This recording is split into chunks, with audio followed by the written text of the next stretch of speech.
Hey guys, this is Hunter from Black Valve Media, and today we're doing a really sweet video of recreating a shot from the Batman trailer.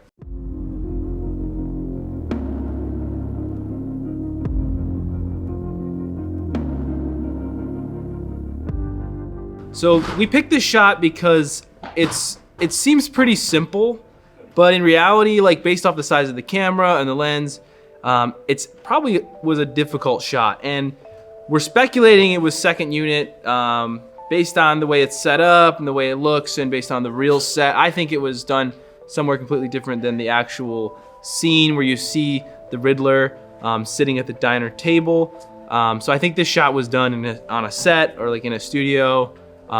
So we're gonna try to replicate that. This shot is like I said, seems simple, but it is pretty difficult to execute with a large camera. You need quite a bit of gear and crew to make it happen. We've kind of spent our time today to set up for it.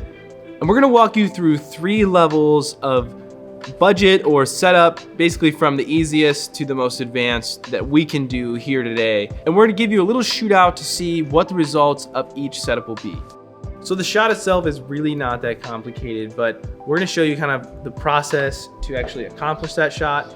And we have some really great help here today to do the coffee things. We don't really know how coffee works, but Sadie? Sorry. That's great. I knew that was just for the camera. He did that to be funny. Yeah, it was a joke. So Sadie is going to tell you and show you her process on how she actually makes this question mark, because it's like black magic if you ask me, and not even the camera brand. Boo! You stink! Was that a funny joke? No.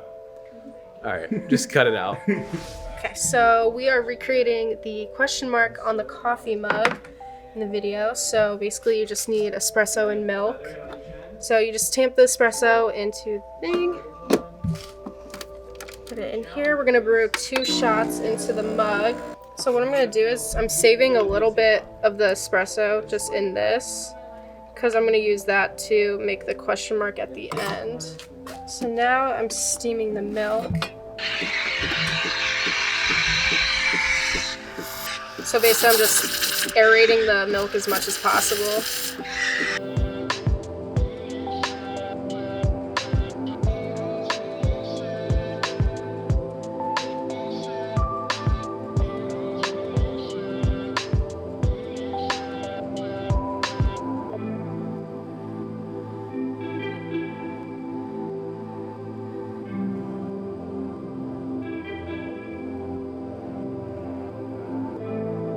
All right, so basically it's a cup, and that's pretty apparent. There's a little bit of light coming through. That's why I really think this is a second unit onset thing, because it's literally just a topper on this cup on a table. You've got the cops here. You see their guns in their hands. It's also like kind of like waist. Like we can see the bottom of their shirts to their pants, which based on the wide shot in that scene that we only got like 2 other angles of it, but it seemed like that table was much higher. So we're thinking the table was lower. Obviously that'd be much more manageable to do this shot. Like we have it much lower than what the height of that bar looked like. Also behind that bar, there's like no room to put a dolly and have all that in there. So pretty much guaranteeing this is a second unit shot done in a studio. TJ is gonna be our cop today. He just found that out right now. He's gonna have a gun that's gonna lean right into the shot, just like it does at the head of this shot. Right here. So he's going to be hands and gun, and then we'll do a little bit of shuffling, you know, and you don't really see much, but just a little bit of this blue cast, this one orange light right here that's kind of out of focus, and you see a little bit of that spilling onto the table. And then what was really subtle, I didn't even notice this the first like 4 times I watched it, there's a little bit of police lights flickering in the side of the cup. It is so subtle, and this is so compressed from YouTube that actually you can barely see it. So we'll do that effect to add as well. And then as the camera moves up, you reveal the question mark in the cup. So the Batman is DP'd by Greg Fraser, who is really, really great DP. Big fan of him. He's done things like Zero Dark 30, Rogue One, and recently Dune. So a really, really awesome resume that Greg has. So Greg Fraser was going large format for this movie with the Arri LF, wanted to do anamorphic and match the DNA set that he has had a lot of contribution in creating with Arri.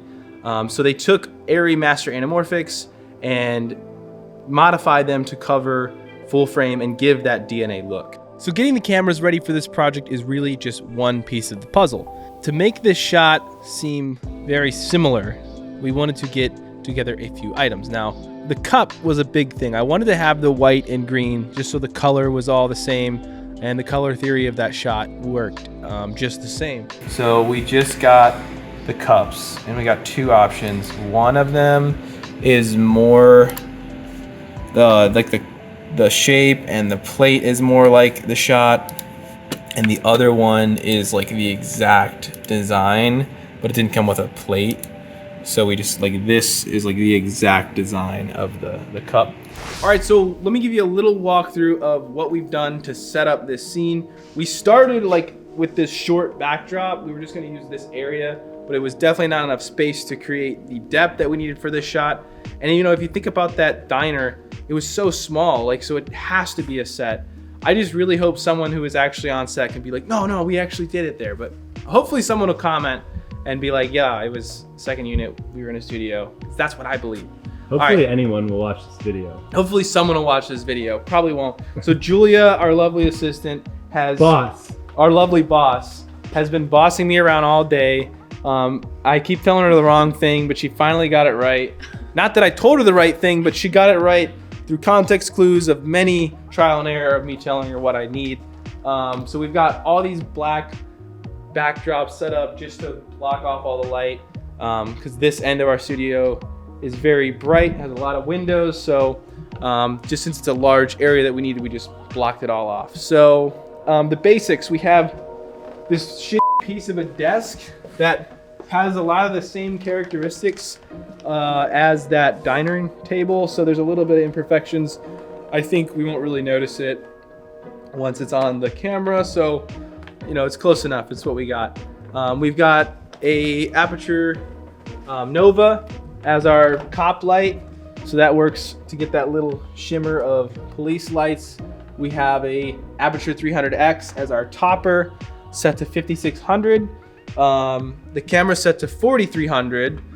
So that makes this a little more blue, and it makes our lights in the back a little more saturated. And that's side by side with the actual shot, and that's what seems like was going on. So we're gonna go with that. We've just got some Mole 300s back here, basically to create that orange light coming through and the greenish blue that was coming through. We still have to get something that's like, we don't see the ground from our perspective, but there is still like a ledge that I think is like playing as the ledge of the window. And this is the light that is being motivated from the tube that is actually running around the window from the outside when we see that exterior shot. And this is probably just emulating the street light coming through. So that's pretty much it as far as the set. Our lovely crew, we have Evan behind the camera. He's going to be helping make these shots happen. Julia, she's going to be moving things around. TJ, superstar, all-star, cop. He's going to do great. We've got Samantha, Sage. Sadie. No one knows her name. She's new. She's new here. I'm terrible with names, so she's lucky I even know it starts with an S. But she's really, really great with this coffee stuff, so it's going to be awesome. So this is Julianne. She's going to help us move some cameras around, whatever. We're going to figure it out as we go, what our needs are. I brought muffins.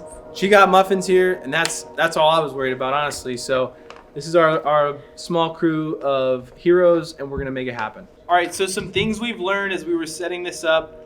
We have the red setup. We're going to use that as our baseline for lighting and blocking of all this. We've got our gunman placed, and that was just a bit fiddly to get everyone in position. What we learned is to get this reflection on the table, we added a little bit of water to give a really clear reflection of the light in the background. We've played with the spot and flood of that to get it to be the right size in the background, the right height, and everything to give a little bit of kiss of reflection in the water, as well as be in the right position as that out of focus element back there. We definitely have a lot less table than I think they're working with for this shot. So we'll have some edges that maybe don't play as the same. And our biggest struggle now is just getting the floor. As we come up, we're seeing a lot of the floor. We've got some duvetine down. Maybe we can do a little bit more of that and that'll get us there. But we're kind of honing in, and I think we're really close to starting to do some takes on this.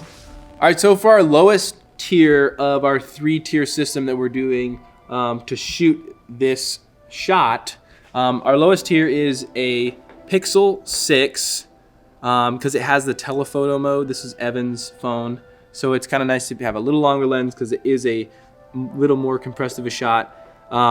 This is a Mazda gimbal that's been sitting in the back of our gear room for I don't know how long, but it's gonna work. It's gonna be perfect for that. So that is gonna be what it is. And we're gonna use Filmic Pro so we can get 24 frames with this phone. And you know, I think it's just like, we wanna show that anyone could really pick it up and try out recreating shots, because you know, you can learn a lot by trying to redo something. You kind of learn the challenges that people go through to get what seems like a pretty simple shot. All right, so first up, we are gonna show you the phone. This is the Google Pixel 6, and we're gonna show you what that looks like.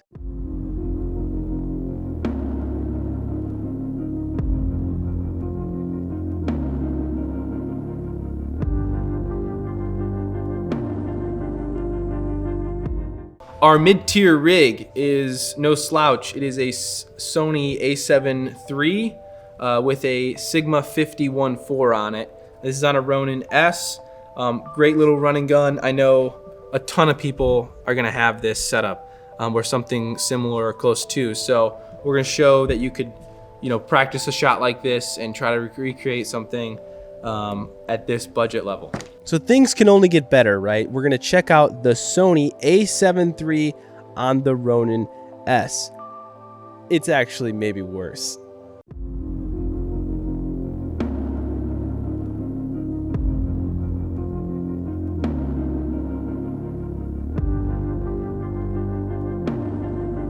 For our top tier big kahuna, we have this beautiful dolly. This is Bob Stint's dolly. That's as much as I know, really. There's a little, I got a small piece of paperwork about it, but it was kind of popular back in the day when it came out. It's from probably like the 70s. I think the technical award was for like 80 something. So I got this in the spring of 2020. It needed a lot of work. It was a little restore job that I did during the pandemic. Yeah, we got an offset here that's gonna allow us to get a little closer to the table. We really wanted to be just coming straight in on it, but I couldn't get a 8-foot piece of track, so we kind of have a 4-foot and 2 circles. It's gonna work, but all my 8-foot got misplaced at one point in my life, so we have this. It's gonna work for now. So for the camera, we're gonna put it on a Movi Pro and use the Mimic, simply because it's the only thing I have to remote control it at this point. But you know, it's kind of not the greatest thing, but it'll work. So here's that, clicking into the offset. Let's bring it up and talk about our little camera setup here. So this rise function is going to be useful for us to do the rise as we push in and tilt down. We've got a DSMC-1 Red Scarlet. We're gonna shoot raw 6.5 2x, and that gives us pretty much like a 2.4 aspect ratio, which I think is about right. I honestly didn't get a chance to see what the exact ratio is, but it should be pretty dang close. We'll just crop it to make it right. But we have a Mamiya 80mm 1.9. I thought it was a 1.8, but it's a 1.9. That's a pretty cool large format lens. Granted, we're very much Super 35 with this, but it's a pretty cool lens. I thought it would kind of match that look of large format, a little more vintage. Then we have a Schneider Cinelux 2X in here, in the Rapido full metal jacket. And then out here we have the SLR Magic rangefinder. I have a hardcore DNA in the mail. Didn't make it for the shoot, unfortunately. It's coming all the way from Australia. So this is what we're working with. We're running like 5.6, just because this thing really kills quality anything more open than that. So we got a little tilt to follow focus and some Teradek action to control the operation. And that's pretty much it. It's, it's really not that complex. What they probably used is a dolly, who knows which, who knows if they even used an offset, but they probably used a much more robust remote head, or even a like a physical, regular tripod head. They could have done it that way. They could have done something more repeatable. They could have used a robotic arm for all we know. Maybe they set it up so they could do it over and over, but I don't know. If you were on that set, I'd love any insight as to what they did to accomplish this, because it's really not that hard, but they could have overkilled it because, budget. So, yeah, let's do it. Who's not ready? Let's check out the big setup with the red. Now, I hope it looks better than the other two. Actually, it has to.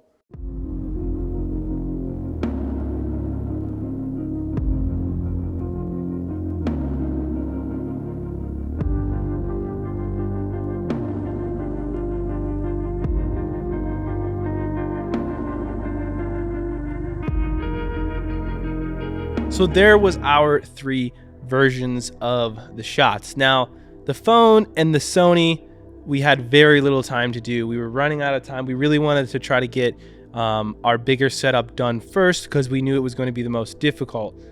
So we literally had, I think, 20 minutes to do the phone and the Sony, and it shows. I basically just did the best I could with the time we had. And I would have done something differently if I knew then what I knew now about trying to put the 85 millimeter equivalent on a gimbal. Obviously, I knew going into that was going to be very difficult, but I've actually never done it in practice because I just knew anything beyond a 35 would be basically impossible to make look good on a small scale like that. So the lesson learned there is that we could have done something different to maybe pull that off a little easier. But those 2 shots were a very low priority for us. Obviously, the bigger setup was more of what we were interested in, but I think it shows you the difference in what it takes to move a camera. The Sony shot with the Ronin S, I don't know what happened, but it was bad. Combination of we were really at the end of our day, on our way out, and I think on the little screen it looked acceptable. We didn't have any wireless out of that to watch it on the monitor, or I think we would have all instantly been like, yeah, nah, we got to make a new plan. I think if maybe I had been, a cheap solution that I thought would have been cool to incorporate with that setup was a wheelchair, because I know a ton of people will do wheelchair setups for dolly shots. And maybe if I had had the gimbal in my lap and Evan pushed me in a wheelchair, we could have done a little craning action and had a decent go at it. But that was pretty rough. A little bit of band-aid work in post. I think it looks like we tried to do the shot. So for our big setup with the Red, Dolly, and Movi Pro, a lot of issues revealed themselves as we set the shot up. And I think we did the best we could do given our time constraint. If I were to do it again, I have a lot more hours on the dolly with the controls and the movement of it. I think I would have put myself there to accomplish that section, but I really wanted to see the shot and be aware of what was going on. So Julia and Julianne did their very best, and I'm very thankful given the circumstances. Really fun to set this shot up. We had a blast. I wish we had a little more time to finesse it. It was almost a whole day of us just getting the lighting set up and setting up all the cameras and stuff. So, with limited crew and limited time, I think we had learned a ton and had a great time. On a shoot like this, there could easily have been 40 to 50 people making that shot happen when it comes to props, wardrobe, lighting. You know, these are crews of people doing each element, and that's what makes a movie so great, is the multiple groups of folks coming together to put their attention to the detail of each element of the shoot. We really like this format of video as far as taking a shot from a Hollywood movie and recreating it. We have a few other shot ideas of our own, but if you have any, put them in the comments and maybe it'll give us some inspiration for another episode. Well, thanks for watching. I think this was a really fun and eye-opening experience. Make sure you comment below if you have any questions about our process or things we use to make it happen. Like and subscribe, and thanks for watching.